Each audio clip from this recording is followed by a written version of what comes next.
ओम शांति।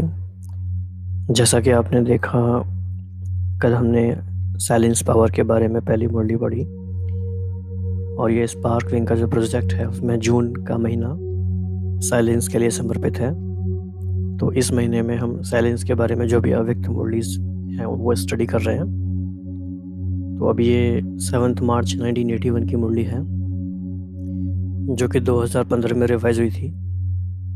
इसका टाइटल है शांति स्वरूप के चुंबक बन, चारों ओर शांति की किरणें फैलाओ। वैसे इस मुरली में बहुत सारी बातें हैं, लेकिन हम साइलेंस के बारे में जो बाबा ने कहा है उस पर फोकस करेंगे। तो यहाँ से इसमें शुरू है। बाबा ने पूछा कि अब आगे वर्ष में क्या करना है। जो किया बहुत अच्छा किया, अब आगे क्या करना है। वर्तमान समय विश्व की मेजॉरिटी आत्माओं को सबसे ज़्यादा आवश्यकता है सच्ची शांति की। अशांति के अनेक कारण दिन प्रतिदिन बढ़ रहे हैं और बढ़ते जाएंगे। अगर स्वयं अशांत ना भी होंगे तो औरों के अशांति का वायुमंडल, अशांति के वाइब्रेशंस उन्हों को भी अपने तरफ खींचेंगे। चलने में, रहने में, खाने में, कार्य करने में, सब में अशांति का वातावरण शांत अवस्था में बैठने नहीं देगा। अर्थात औरों की अशांति का प्रभाव भी आत्मा पर पड़ेगा। अशांति के तनाव का अनुभव बढ़ेगा। ऐसे समय पर आप शांति के सागर के बच्चों की सेवा क्या है। जैसे कहाँ आग लगती है तो शीतल पानी से आग को बुझाकर गर्म वायुमंडल को शीतल बना देते हैं, वैसे आप सबका आजकल विशेष स्वरूप मास्टर शांति के सागर का इमर्ज होना चाहिए। मनसा संकल्पों द्वारा शांति स्वरूप की स्टेज द्वारा चारों ओर शांति की किरणों को फैलाओ।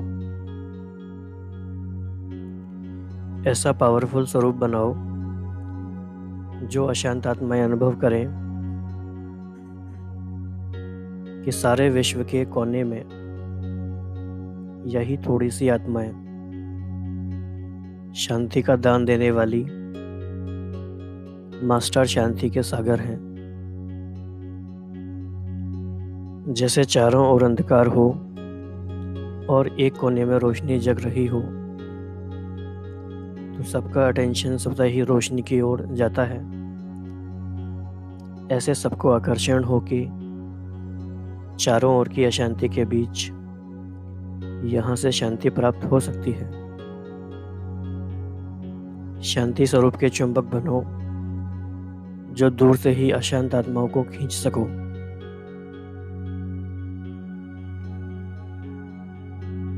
नयनों द्वारा शांति का वरदान दो। मुख द्वारा शांति स्वरूप की स्मृति दिलाओ। संकल्प द्वारा अशांति के संकल्पों को मर्ज कर शांति के वाइब्रेशन को फैलाओ। इसी विशेष कार्य अर्थ याद की विशेष विधि द्वारा सिद्धि को प्राप्त करो। इस वर्ष में विशेष जो भक्त आपकी महिमा करते हैं, शांति देवा, इसी स्वरूप को इमर्ज करो। अभ्यास करो मुझ आत्मा के शांति स्वरूप के वाइब्रेशन कहाँ तक कार्य करते हैं। शांति के वाइब्रेशंस नज़दीक की आत्माओं तक पहुँचते हैं, वह दूर तक भी पहुँचते हैं। अशांत आत्मा के ऊपर अपने शांति के वाइब्रेशन का अनुभव करके देखो। तो समझा क्या करना है। तो सिर्फ इसी पार्ट पे हम फोकस करेंगे कि क्या क्या इसमें बातें हैं। तो सबसे पहला ये हमें पर्सपेक्टिव माइंड में रखना है कि people are looking for true peace, not only happiness but also peace. सच्ची शांति ढूंढ रहे हैं। तो फिर हमें ये माइंड में रखना है कि अशांति के अनेक कारण दिन प्रतिदिन बढ़ रहे हैं। कुछ कारण पहले से हैं और जैसे जैसे ये दुनिया और कॉम्प्लेक्स तमो प्रधान बनती जा रही है, अनेक कारण बनते जाते हैं। तो जब भी कोई आत्माएं हमारे संपर्क में आती हैं या जो आत्माएं संपर्क में नहीं हैं लेकिन दूर हैं, क्या क्या उनकी अशांति के कारण है, वो अगर हमें थोड़ा माइंड में रहता है तो we can have a different level of empathy for them. और एक पर्सपेक्टिव इसमें यह भी है कि कई बार हम भी ऐसा अनुभव सब लोग करते हैं कि हम पीसफुल हैं, हम शांत हैं, लेकिन अशांति का कोई ना कोई कारण बाहर का एक्सटर्नल ऐसा बन सकता है जो हमारी शांति को या तो थोड़ा कम कर दे या ख़त्म भी कर दे।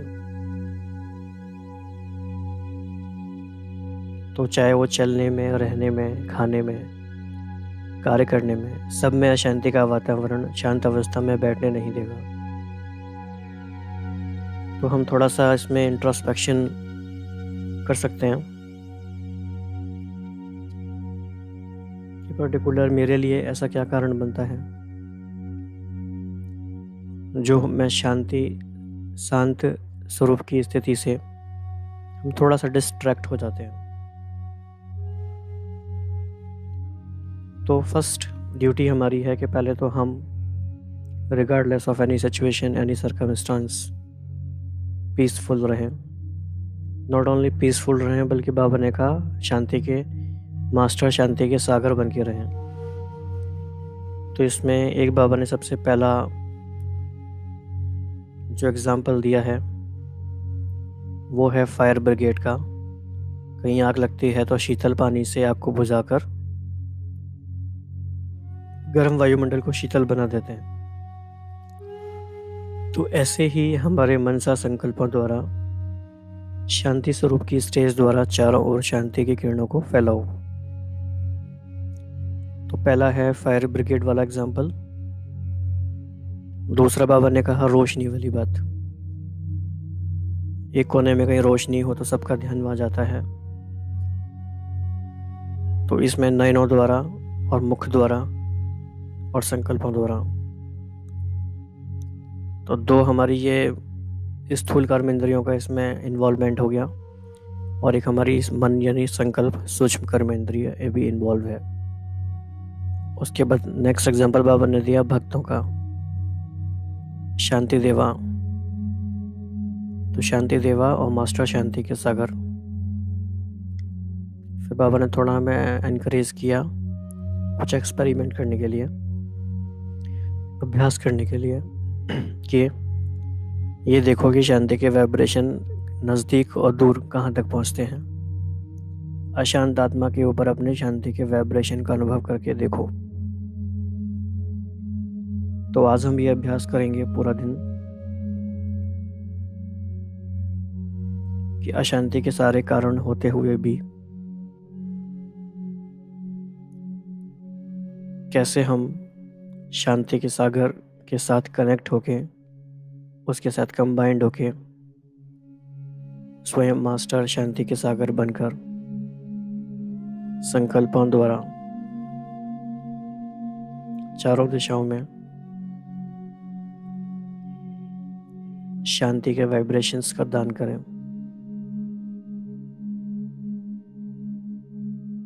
और हमारा इसमें क्या खुद यूनिक एक्सपीरियंस होता है, क्या हमारी अनुभूतियाँ होती हैं, वो हम आपस में शेयर कर सकते हैं।